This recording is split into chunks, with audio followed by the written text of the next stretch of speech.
न्याय यात्रा का 24वां दिन है और हम गुमला में हैं। राहुल जी आपको संबोधित करेंगे। पहले 3-4 मिनट के लिए एक वक्तव्य देंगे, उसके बाद जो आपके सवाल हैं वो उनका जवाब देंगे। हमारे पास करीब 20-25 मिनट का समय है। राहुल जी। धन्यवाद जयराम रमेश जी। जैसे आप जानते हैं, पिछले साल भारत जोड़ो यात्रा की थी कन्याकुमारी से कश्मीर तक।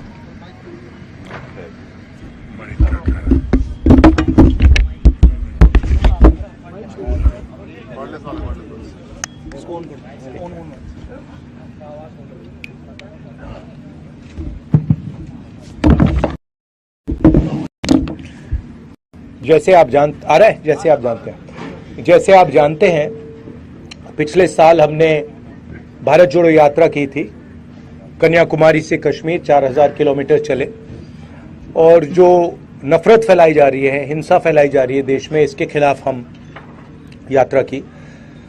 यात्रा में बहुत सारे लोग हमारे पास आए, झारखंड से आए, उड़ीसा से आए, नॉर्थ ईस्ट से आए, बाकी प्रदेश से आए और कहा देखिए आपने भारत जोड़ो यात्रा कर दी, कन्याकुमारी से कश्मीर तक कर दी, मगर झारखंड का क्या होगा, उड़ीसा का क्या होगा, नॉर्थ ईस्ट स्टेट्स का क्या होगा, बिहार का क्या होगा, आपको यहाँ से भी करनी चाहिए। तो इस साल हमने दूसरी भारत जोड़ो यात्रा शुरू की है और इसमें हमने एक शब्द न्याय का लिख दिया है, ऐड कर दिया है, भारत जोड़ो न्याय यात्रा। क्योंकि हमें लगता है कि देश के सामने सबसे बड़ा मुद्दा अन्याय का है। 5 तरीके के अन्याय हो रहे हैं। सामाजिक अन्याय, आर्थिक अन्याय, युवाओं को रोजगार नहीं मिल रहा है, महंगाई बढ़ती जा रही है, पब्लिक सेक्टर यूनिट्स बंद किए जा रहे हैं। सामाजिक न्याय में जाति जनगणना का इशू है, 50% रिजर्वेशन कैप का अन्याय, किसानों के खिलाफ अन्याय और श्रमिक जो हमारे मजदूर हैं उनके खिलाफ अन्याय। तो ये 5 अलग अलग तरीके के अन्याय के खिलाफ हम लड़ने निकले हैं और भारत जोड़ो का कॉन्सेप्ट भी इस यात्रा में है। अब आप कुछ सवाल पूछना चाहें जरूर पूछिए। रवि,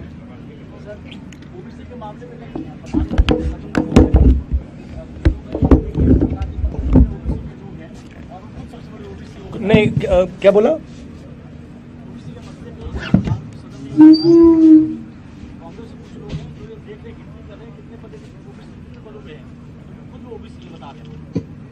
कुछ लोग मतलब राहुल गांधी। देखिए, सवाल सबके सामने है। प्रधानमंत्री अपने आप को ओबीसी कहते हैं, फिर बीच में थोड़े कंफ्यूजन में आ गए थे। पहले कहते थे मैं ओबीसी हूं, बीच में कहने लगे कि हिंदुस्तान में सिर्फ 2 जात है, एक अमीर और एक गरीब।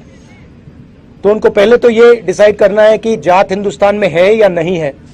और दूसरी बात, चाहे वो ओबीसी हैं या ना हैं, हिंदुस्तान के 50% लोग, तकरीबन 50% लोग ओबीसी वर्ग के हैं। दलित 15% हैं, आदिवासी 8% हैं। हम चाहते हैं कि जाति जनगणना हो। हम चाहते हैं जिसकी जितनी आबादी है देश को पता लगे। आज ओबीसी वर्ग को यह नहीं मालूम कि ओबीसी कितने हैं देश में। ये जरूरी क्यों है? क्योंकि अगर हम इनको भागीदारी देना चाहते हैं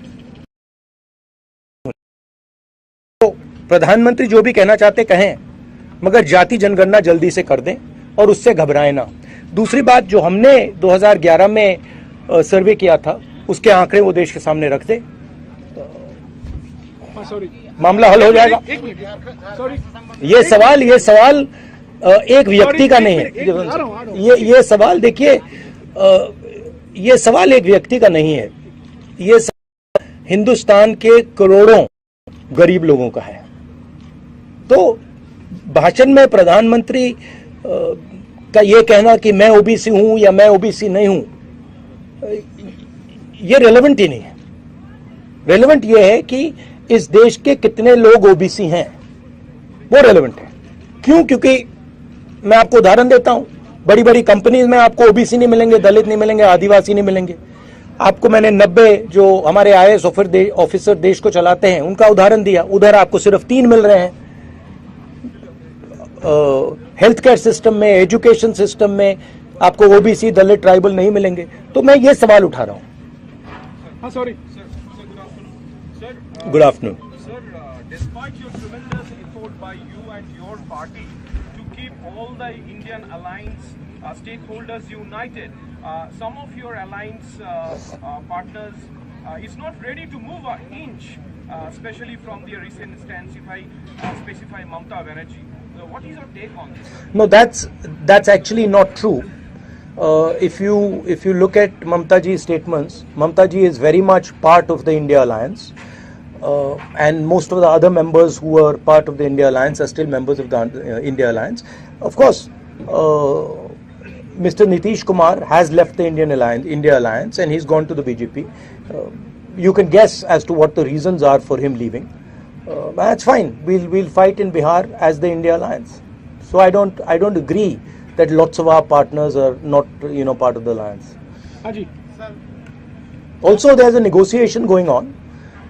There is conversation about seat. These are negotiations. So there is posturing, and that is normal. And sir, if your party gets the maximum number. Sorry. You've asked the question. Thank you. Jharkhand जैसे भूखंड में आप हैं sir, जहाँ से 3 tribal जो major community है उसका ओरिजिन है, गाँव मुंडा एंड खड़िया का ओरिजिन बसिया मुख्यालय से, लेकिन एक चौथा ट्राइबल भी है सर यहाँ पर, वो ट्राइबल है मूलवासी. खान पान रहन सहन ट्राइबल के समान है, लेकिन चूंकि जाति प्रमाण पत्र में उनको सर्टिफिकेट नहीं मिलता है ट्राइबल का, और वो बड़ा उपेक्षित और वंचित है. उसके लिए कोई कार्य योजना अगर झारखंड का बन रहा है तो उसके लिए कोई कार्य योजना इस न्याय यात्रा कर पाएगा? ये आप लोकल आंसर कीजिए. लोकल क्वेश्चन है. आराम सर भी यहाँ पे पढ़े लोकल आप बोलिए ना. देखिए, इशू आज जो हम लोग न्याय यात्रा लेकर के चल रहे हैं उसका क्लियर है. ये बहुत सारी चीजें यहाँ स्टेट लेवल पे होनी चाहिए. या आप एक तरफ कहते हैं कि इनको भी रख लेना चाहिए, वो कहते हैं कि नहीं हम पहले से हैं और नया नहीं होना चाहिए. तो उन दोनों का सामंजस्य बिठाने का काम चल रहा है. उस पर हम लोगों ने एक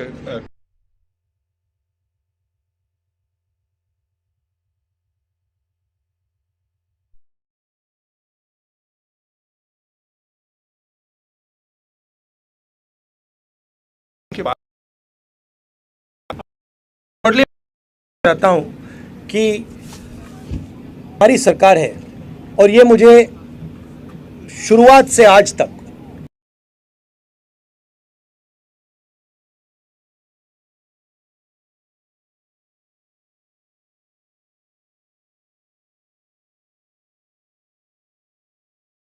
थी, और उन्होंने आदिवासियों के साथ जमीन के साथ किया, वो सारे के सारे आदिवासी बोल रहे हैं कि बहुत बड़ा अन्याय किया था उन लोगों ने. थैंक यू भैया. हाँ जी. एक मिनट. वो उन्होंने आपका जवाब दे दिया. राहुल जी, आप भारत जोड़ो की बात करते हैं, लोगों को जोड़ने निकले हैं. आपके तेलंगाना के सीएम कहते हैं कि बिहार और झारखंड के लोग उसको इमिटेट करते हैं कि ये लेबर के डीएनए से आते हैं, का डीएनए में लेबर होना. तो किसी खास वर्ग को खुश करने के लिए किसी खास को नाराज करना, और जब भारत एक हो उसमें ओबीसी एसटी एससी माइनॉरिटी करके बात करना, यूनाइट करके बात नहीं करना, लगता है वैसे वाकई में भारत जुड़ेगा, मजबूत होगा? वैसे ही जुड़ेगा, क्योंकि देखिए सवाल न्याय का है. जैसे मैंने पहले बोला, आप मुझे बताइए हिंदुस्तान के टॉप 200 कॉर्पोरेट कंपनी में मुझे बता दीजिए ओबीसी मालिक का नाम बता दीजिए, अभी बता दीजिए. आप अदानी का नाम सुने हैं, टाटा का नाम सुने हैं, बिरला का नाम सुने हैं? मुझे एक नाम बता दो, ओबीसी नाम मुझे एक बता दो. बोलो ना. नहीं बोलो. नहीं आप बोलो पहले. आपके मीडिया हाउसेस हैं, एक दलित या एक आदिवासी मालिक का नाम मुझे बता दो. बोलो. नहीं. सवाल ये नहीं है. सवाल वो उसका भी मैं नहीं सुनिए, बात सुनिए ना. आपने मुझसे सवाल पूछा तो मैं आपको जवाब दे रहा हूं. सवाल जाति जनगणना का सिर्फ नहीं है. सवाल यह है कि इस देश में हिस्सेदारी किसको मिल रही है. कॉर्पोरेट सेक्शन में मैंने आपसे पूछा 200 सबसे बड़ी कंपनियां हैं, 500 ले लीजिए. उसमें से आप उनके सीनियर मैनेजमेंट में आप मुझे ओबीसी नाम दे दो, दलित नाम दे दो, आदिवासी नाम दे दो, आप नहीं। क्यों? क्योंकि वहां मेडिकल सेक्टर में मैं पूछता हूं आपसे, प्राइवेट मेडिकल सेक्टर में वहां नहीं दे पाओगे। प्राइवेट एजुकेशन सेक्टर में पूछता हूं, वहां नहीं दे पाओगे। दिल्ली में जो हमारा सरकार को चलाते हैं, उधर 90 लोग हैं आईएएस ऑफिसर्स, उसमें से 3 ओबीसी वर्ग के लोग हैं। 5% बजट का उन पर कंट्रोल है, कोने में बैठे रहते हैं। आबादी 50% है। तो अगर आप लोगों के साथ अन्याय करेंगे, हर कदम पे अन्याय करेंगे, तो भारत कैसे जुड़ेगा? आप क्या कह रहे हो और बीजेपी क्या कह रही है? अन्याय होना चाहिए। ओबीसी वर्ग का जो हक है उसको मिलना नहीं चाहिए। दलित वर्ग जो है, आदिवासी वर्ग जो है, उसका हक नहीं मिलना चाहिए। कैसे जुड़ेगा भारत? इसीलिए हमने न्याय शब्द भारत जोड़ो शब्द के बीच में रखा है। अन्याय के भारत में भारत जुड़ ही नहीं सकता। अब मैंने आपसे पूछा, 200 कॉर्पोरेट्स हैं, आप मुझे एक नाम नहीं बता पा रहे। मैंने आपसे पूछा, भैया ठीक है, आप कॉर्पोरेट का शायद जानते नहीं हो, बड़ी बड़ी मीडिया कंपनी में मुझे एक नाम दे दो। अच्छा छोड़ो, आप रिपोर्टर्स में से मुझे दिखा दो आदिवासी कौन है, हाथ उठाओ ना, कहां है? आप यहां मुझे दलित दिखा दो। हाँ, एक है, सैंपल रख रखा है कोने में। तो देखिए, देश के सामने सबसे बड़ा मुद्दा अन्याय का है, और सबसे बड़ा अन्याय दलित आदिवासी पिछड़ों के खिलाफ हो रहा है। इसीलिए मैं इसको रख रहा हूं, और इसीलिए मैं जाति जनगणना के लिए लड़ रहा हूं, और मैं पीछे हटने वाला नहीं हूं। प्रधानमंत्री जो भी कहे। हाँ श्रेया, एक मिनट आऊंगा। Can you give me some water, Janab?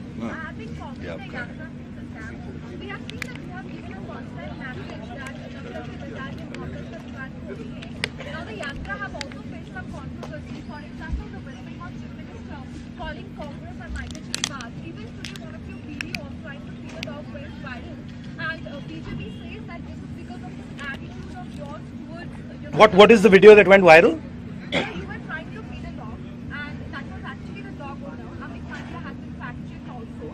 No, what do you mean is a dog owner? I didn't understand.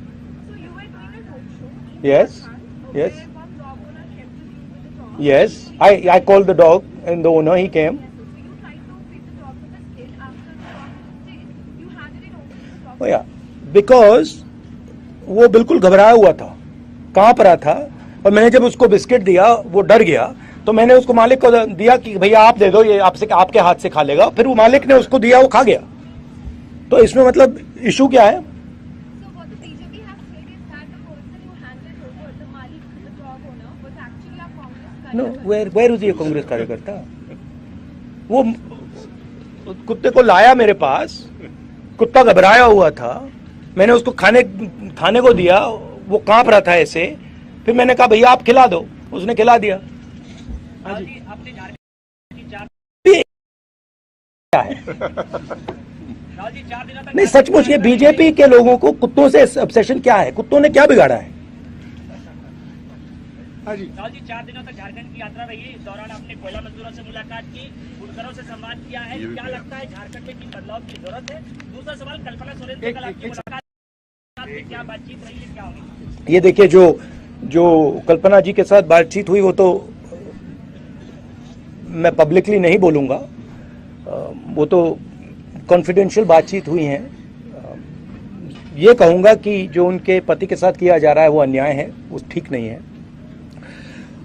यात्रा में हम बहुत सारे लोगों से मिले हैं, किसानों से मिले हैं, आदिवासियों से मिले हैं, गरीब लोगों से मिले हैं, और बहुत सारा इनपुट हमने लिया है। और मैं सोच रहा हूं कि 2-3 मुद्दों पर चीफ मिनिस्टर से मैं बात करूं और उनको अप्राइज करूं कि हमें लगता है कि इन चीज़ों पे थोड़ा फोकस होना चाहिए। ज़मीन का मामला है, सरना कोर्ट का मामला है, तो ऐसे काफ़ी मामले हैं। हाँ जी। सर, मैं सबसे पहले आपको धन्यवाद देना चाहता हूँ कि आपने ओबीसी दलित पिछड़ों का मुद्दा उठाया, लेकिन एक सवाल है मेरा, आप जिस साथ वाले सरकार में थे उस समय ना जाति जनगणना की बात हो रही थी ना ओबीसी समाज की ओर से। ये आपको किसने बताया? आप फैक्ट्स चेक करके आओ भैया, हमने जाति जनगणना किया है, आप अपने फैक्ट्स ही नहीं जानते। नहीं किया है लेकिन बीच में काफी लंबे समय तक बंद था। नहीं, हमने कास्ट सर्वे किया, उसके हमने आंकड़े निकाले, कोएलिशन में हमारा डिस्कशन हुआ और कोएलिशन में वो डिस्कशन में डिसाइड हुआ कि उसको रिलीज नहीं करना है। मैंने पब्लिकली कहा है कि एक्चुअली हमें उस टाइम रिलीज कर देना चाहिए था। अभी अगर आपकी गवर्नमेंट बनती है तो ओबीसी के लिए अब क्या क्या कदम उठाए जाएंगे? वो तो हमने क्लियरली बोला है, जाति जनगणना हम लागू कर देंगे। कल तेलंगाना के चीफ मिनिस्टर आए, उन्होंने मुझे कहा कि तेलंगाना में काम शुरू है, जहां भी हमारी सरकार है हम जाति जनगणना कर रहे हैं। 50% का जो कैप लगाया है, आर्टिफिशियल कैप लगाया है, अनफेयर है, तो हम हटा देंगे। रिजर्वेशन का जो 50% का कैप है, हम इसको खत्म कर देंगे। और आदिवासी जो हैं और दलित जो हैं, उनके रिजर्वेशन को प्रोटेक्ट करके हम पिछड़े वर्ग के लोगों को रिजर्वेशन देंगे। हाँ जी। और आखिरी बात सुनिए, जो इसमें दो चीजें हैं, और एक है कि जनरल कास्ट के भी गरीब लोग हैं, ठीक है, तो उनको भी नहीं छोड़ना है। और सबसे जरूरी बात कि जो छोटे बिजनेसेस हैं, एंटरप्राइजेस हैं, उनको पूरा का पूरा सपोर्ट हम देंगे। नोटबंदी ने, जीएसटी ने इन लोगों को खत्म कर दिया है। तो जो रोजगार क्रिएट करते थे, जो देश को रोजगार देते थे, उनको नरेंद्र मोदी जी ने, अदानी जी ने नोटबंदी, जीएसटी लागू करके उनको खत्म कर दिया है। तो हम तो हम सबसे पहले जीएसटी को बदलेंगे, ठीक है। नोटबंदी के बारे में हम कुछ नहीं कर सकते, वो तो नरेंद्र मोदी जी ने कर दिया। तो जीएसटी को बदलेंगे, उसके बाद हम एक नया फाइनेंशियल प्लान स्मॉल और मीडियम बिजनेसेस के लिए लागू करेंगे, और उसमें हमारा फोकस होगा कि पिछड़े वर्ग के लोग, दलित वर्ग के लोग, आदिवासी वर्ग के लोग, गरीब लोगों को फुल बेनिफिट मिले। हाँ जी, एक मिनट सर, रैलियां हो रही है सर, ईवीएम के विरोध में रैलियां हो रही है, बड़ी रैलियां हो रही है सर, उसका नेतृत्व करते आप वहाँ पर आप जा नहीं रहे हैं क्या? हमारी, देखिए मैं यात्रा में हूं, हमारी, अगर आप ईवीएम पे पोजीशन समझना चाहते हैं, हमारे पास हमने पब्लिकली डिक्लेयर कर रखी है। जयराम जी आपको उसका एक कागज दे देंगे। हाँ जी, पीछे। सर,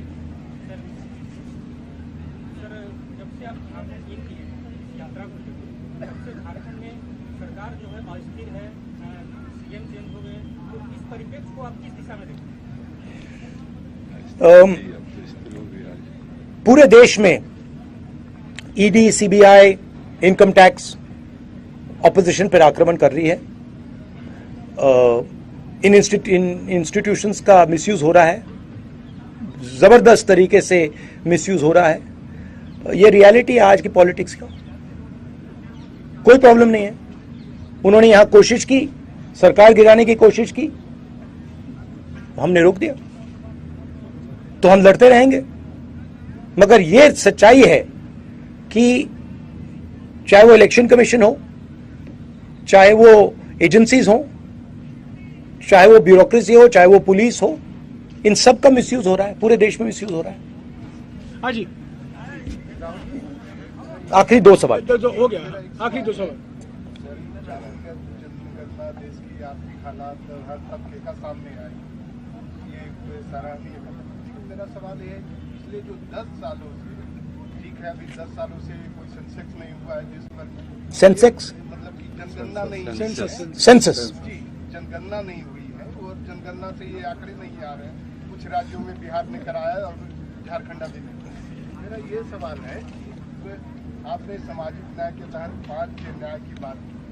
मैं आपके सरकार द्वारा एक कानून बनाया हुआ था वन अधिकार, झारखंड से रिलेटेड, बिल्कुल, लेकिन वन अधिकार कानून लागू करने में वर्तमान सरकार कहीं ना कहीं कमजोर पड़ी है, और काफी सारे लोग को जो आदिवासी वन क्षेत्र में रहने वाले आदिवासी हैं, उसका वन पट्टा ऐसे ही देखिए, ये कहीं डंप हो गया। इसके बारे में काफी बातचीत हुई है यात्रा में। ये कहना कि फॉरेस्ट राइट्स एक्ट को इम्प्लीमेंट नहीं किया जा रहा है, ये गलत है। जरूर थोड़ी कमियां हैं, उनको ठीक किया जा सकता है और उनको हम ठीक कर देंगे। फर्क समझिए, जो गरीब था, जो आदिवासी हैं, दलित हैं, वो पिछली सरकार को एंटी दलित, एंटी आदिवासी मानते हैं। आज एंटी दलित, एंटी आदिवासी सरकार नहीं है। जमीन का मामला जरूरी मामला है और आपने जो पॉइंट उठाया है, मैं भी ये पॉइंट चीफ मिनिस्टर के साथ उठाऊंगा। हाँ जी, आखिरी सवाल नहीं, आखिरी सवाल नहीं, एक हो गया, एक पत्र। भैया आप ऐसे करिए ना, पहले आप मेरा जवाब दीजिए ना। नहीं, पीछे हो गया। आप दो पूछ रहे हो, आपने एक पूछा, मैंने एक पूछा। हाँ जी, ठीक।